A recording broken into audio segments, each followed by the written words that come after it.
حضرت علی شیر خدا، فجر کا وقت تھا، ہاتھ میں چھڑی پکڑی تھی، 63 سال عمر مبارک تھی، کوفے کی جامع مسجد میں نماز پڑھانے آ رہے ہیں، ہر دروازے پہ دستک دیتے، اٹھو الصلاۃ خیر من النوم۔ رستے میں حضرت علی لوگوں کو جگاتے جگاتے آئے، جب مسجد کوفہ میں پہنچے تو ایک بدبخت خنجر چھپائے کھڑا تھا، اس نے حضرت علی رضی اللہ تعالیٰ عنہ کو خنجر مارا، وہ دوستانہ جو 10 سال کی عمر میں شروع ہوا تھا۔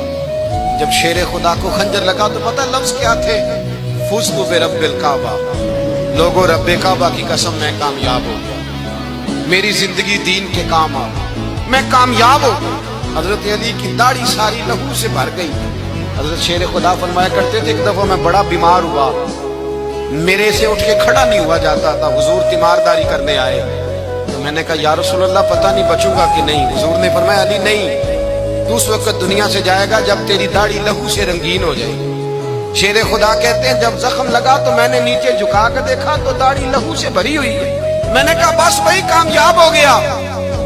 جامع مسجد کوفہ میں مولا علی نے سر سجدے میں رکھا، اور اسلام کی تاریخ کا وہ شخص جس شخص نے اپنی بچپن سے لے کر جوانی، جوانی سے لے کر بڑھاپا، اور جاتے جاتے امام حسن اور حسین کو قریب بلایا اور وصیت کر گئے، بیٹا جینا اسی کا ہے جو دین کے لیے جیے، بیٹا مرنا اسی کا ہے جو دین کے لیے مرے، جس دھج سے کوئی مقتل میں گیا وہ شان سلامت رہتی ہے، یہ جان تو آنی جانی ہے، اس جان کی کوئی بات نہیں۔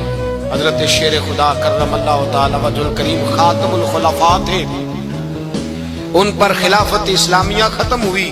حضرت علی رضی اللہ تعالیٰ عنہ جس دن وصال ہوا، آپ کے بیٹے کہتے ہیں اس رات مولا علی نے خزانے کا مال سارا ایک رات والے تقسیم کیا، اور پھر جس جگہ مال خزانہ ہوتا تھا وہاں 2 نفل پڑھ کے کہا اے اللہ میں نے تیرے بندوں کی امانت تیرے بندوں تک پہنچا دی ہے۔ زندگی دین کے نام کر کے وہ شیر رخصت ہوئے۔